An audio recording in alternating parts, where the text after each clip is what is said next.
We have another Concord update, 2 in one day. I didn't see this happening.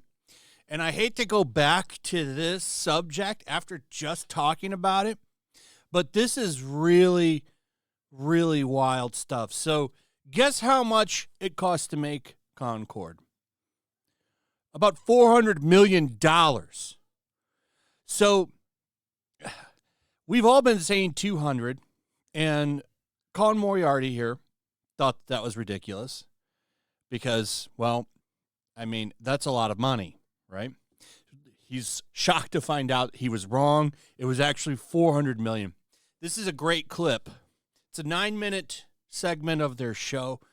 Colin Moriarty used to work for IGN, kind of got pushed out because he's a conservative guy. I mean, look at what's been going on with that industry. You're not allowed to have his views and stay in the industry. He got canceled pretty hard years ago for a really stupid reason because he made a joke about, what was it, it's like International Women's Day, and he was like, oh, it's Silence Day. Oh, no, it was because it was a day without women. So the thing was they were going to have it didn't really happen, right? But the idea was women were supposed to remove themselves from society so that men could see just how much they're losing when women take a step back. And he made a joke on Twitter and said, a day of silence. And people went insane in the industry. They tried to cancel him. His quote-unquote good friend, Greg Miller, stabbed him in the back. It was wild shit to watch. But he does his own thing now, very successful podcast and stuff that he's doing by himself. I believe he's probably more successful than Kinda Funny, which is the group that it looked to me, maybe he has a different perspective, but just on the outside looking in, it looked like they stabbed him in the back. But he still has sources, and he still has people that talk to him in the industry. And some people at Firewalk talked to him and told him a lot of stuff. This is a really wild conversation, but the biggest thing here is $400 million is what that game cost. That's insane. This really is now 100%, in my opinion, the biggest video game disaster in the history of the medium. I'm just blown away by this cost. Sony was calling it the future of PlayStation. They thought this brand was going to be big. It was going to be Star Wars level potential. And the biggest thing, we're going to listen to a few minutes of this, not the whole thing, because the first 4 minutes goes over the numbers and some of the stuff I already talked about in the previous video. But the biggest thing here is you weren't allowed to criticize the game. Apparently, there was a dev culture of toxic positivity. You weren't allowed to criticize this game. Doesn't that make sense? You weren't allowed to give the game any feedback or criticism, nothing. When you look at those character designs, that makes a whole lot more sense now. Why the game looks like it does and what they were trying to do with it. So you had a bunch of bullies running the game and you weren't allowed to say anything. I'm not shocked by that, but it's nice to have it confirmed. So let's listen to a little bit of this because this is really crazy stuff. Which would be in the million. So we're about 4 minutes in. If you want to listen to the whole thing, just go to his Twitter. I have also retweeted this because you should watch this as its own thing too. I'm sure this is probably part of a full episode. So I think his YouTube channel where you can listen to it, and I'm sure it's on other platforms, is Sacred Symbols. But let's listen to a little bit of this because it's really eye-opening. To keep the game going per month. But that the game cost about $400 million to make, soup to nuts. Sony put most of that money in, and it is not only so, because we had kind of said, like, this must be Sony's biggest loss ever on a game, and it is. It's the biggest game Sony's ever released from a budgetary standpoint. Now, that's wild. Sony had a lot of faith in this. So this we didn't know. That Sony invested a shitload of money because, remember, they bought Firewalk Studio. They bought them. And before they were still working with them, but they were like so hyped about this game, they bought it. This is that Californian mindset that they have. Because that game, in my opinion, represents a lot of the shit that Sony's been trying to do since they moved to L.A. or San Francisco, wherever in California they are. I think they're in the Bay Area. From the first party or second party. So let that sink in. It's crazy. And it's totally unintuitive. There are games that are in development right now at Sony first and second party that are more expensive than this. But as of the games that have come out so far, so think about like Spider-Man 2 and so on and so forth. We know The Last of Us Part 2 cost $220 million. Spider-Man 3 is going to cost about $350 million. Yeah, $350 million. This game costs more money than Spider-Man. In that game, I don't know what the third one's going to do after the second one, but the second one definitely still made money. Regardless, that made a lot of money. It's crazy to me that they spent more on this than the Spider-Man games. Who the hell gave the okay for all of this? This game cost more than that. And they lost all of it because they made no money. They made about $1 million gross revenue, and then they gave it all back. So this is a huge... $1 million. I can't believe it even made that. Multiple hundreds of millions of dollars loss. How did they make $1 million? They only sold apparently 25,000 copies, and I think that's an overestimation. Now the question is, why? Why did this happen? This game was heavily championed behind the scenes. Now we know this because Sony ended up... What's funny is that the game is presented in Q1 2023 as this, we're kind of getting towards the end. The game is nowhere near being done. It's in a horrible position. And then what's wild to me is the faith they put into this game. So he's going to talk about the alpha build, and the game looked like a joke apparently, which is surprising to me. I wish we could see what that game looked like there, because despite how it looked, Sony looked at this and thought it was the future of the console. He says that he knew that they were championing this game like it was going to be an amazing thing for the system. I'd really like to know why they thought that. Did they think, and maybe it's that dream of the modern audience, because this game was for sure developed with the idea that the modern audience was going to come out for it. You can't tell me otherwise. All of those character designs scream modern audience thinking. Every single one of them. The fact that you have an old woman in the lineup of heroes is telling.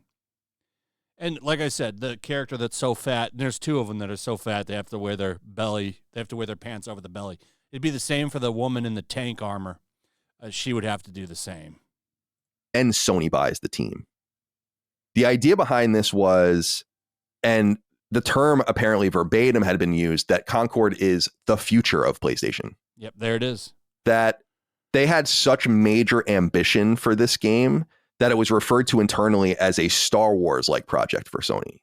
See, that's what's wild to me. So they thought that this game, and he's going to talk about this, they thought that these characters and that this game would be so popular that they could make this into some kind of massive piece of entertainment, intellectual property.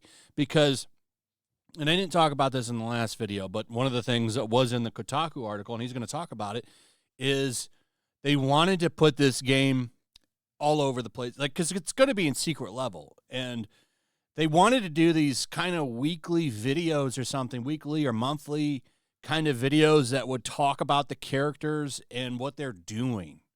Like, they really thought that there was going to be big interest in all of this. It shows how out of touch they all are, really.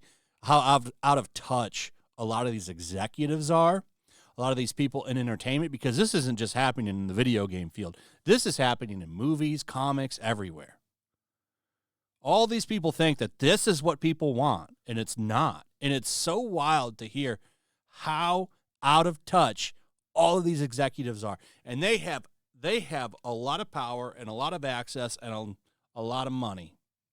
that it can be repeatedly revisited over and over and over again, not only in cross media, but in what we were seeing. We've already kind of seen little bits of it. So the weekly story vignettes that they were going to release, and then of course the inclusion in Amazon's Secret Levels anthology, which is still coming. That thing is still coming. That's what's funny. So yeah, you heard it, and he's got good sources. I have no doubt that this is all 100% true. I've been listening to him since I don't listen to his new show, but I used to listen to Beyond and stuff all the time when it was him and Greg Miller, and he knows his shit. He knows PlayStation. They were good friends with was it Shuhei Shohida, and so on and so on. I have no doubt that this guy has big sources in PlayStation. That's like just scratching the surface of it. Ironically, the game was codenamed Chaos behind the scenes. That's kind of funny. And Chaos. That's a more fitting name than Concord. The thing about the game is that there was, and I think we can kind of get this vibe from just the nature of the people making it and kind of the way the game reads and all that, a toxic positivity vibe. You weren't allowed to. That's what I'm talking about, this toxic positivity. And he's going to say, you weren't allowed to criticize this game. That, to me, is kind of the most telling thing. Like, and it confirms, this is what we all thought. And I've talked about this on live streams. Like, you must not have been allowed to say anything about this game. Because the fact that these characters went through multiple people, I'm highly doubtful one person approved. There would have to have been multiple people that approved those characters. And nobody said anything. Hand clapping the whole way through about how great they looked. Somebody at Sony thought that. They thought it was going to be the greatest thing ever. It's just crazy how out of touch. And like I said, multiple people in power are at Sony that they thought that this was going to be some big money-making thing. To say anything, apparently internally, about this game. About how, like, something's wrong with it, character designs are not right, and so on and so forth. They really, truly believe this was Herman Hulst's baby, apparently. And he internally was himself a massive champion of the game. So It's not that. So the reason I'm telling you all of this, it's some interesting information, of course, but it's that I had said when people were like, Concord lost $200 million. Now, people were pulling that money out because that's basically how much, like, some of the first party games like Ghost of Tsushima, The Last of Us Part. This game, you're going to get to see his reaction in a second. Think about, so this game costs more than Ghost of Tsushima, a masterpiece. In my opinion, one of the best things Sony's ever made. That game is amazing. If you've never checked it out, it's on PC now. You can get it on PC. It's in the Steam store right now. Probably one of the best games I've ever played on PlayStation. Period. That's biased because I love the Japanese stuff. I love the samurai stuff, and they really did a great job with that. Such a great game. It's wild to me that this game costs more than Ghost of Tsushima and a lot of the other ones he's talking about. Or two, et cetera, kind of cost in that frame. And I was like, there's no way that it costs that much. I was saying, like, it cost 9 figures, probably, like low $100 million, but there's no way it cost $200 million. No, it cost $400 million. So, and I am totally solid on this source, by the way. So I have no doubt that he is. $400 million. What's way worse than we thought. And I don't know what Sony's going to do. I wish he would talk about, and I wonder if he even knows, but, like, what is the future of that studio? What's going to happen with it? Because they're expecting the studio to either get absorbed or shut down. After losing that much money, you can't justify keeping that studio as it is. But, honestly, how much of that is their fault? It sounds like a lot of people in power, and we're gonna jump out of this now, but a lot of people in power thought that this game was going to be some massive hit, believed in it. The guy at the studio was a champion of the game, really believed in it.